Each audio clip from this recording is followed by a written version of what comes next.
और एक साल में कई अशिया ज़रूरिया के नरखों में इजाफा हुआ। आटा, दालें, गोश्त, दूध, चीनी, आलू, टमाटर, प्याज, बिजली, कुदरती गैस, LPG का घरेलू सिलेंडर, पेट्रोलियम मसनूआत की कीमतों में इजाफा रिकॉर्ड किया गया। मजीद तफसीलात जानते हैं इस्लामाबाद से उमर हयात खान की इस रिपोर्ट में।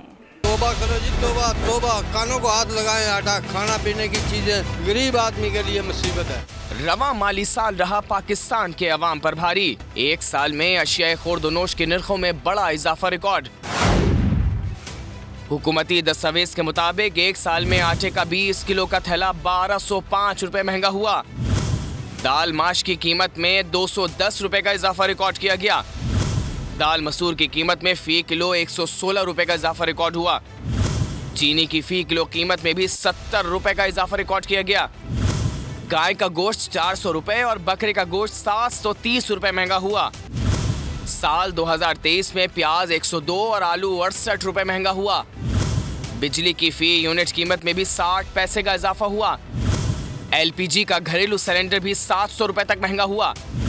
पेट्रोल की फी लीटर कीमत में 35 रुपए तक का इजाफा रिकॉर्ड किया गया। उमर हयात खान, बोल न्यूज, इस्लामाबाद। सब्सक्राइब करें और बेल दबाएं ताकि कोई खबर रह न जाए।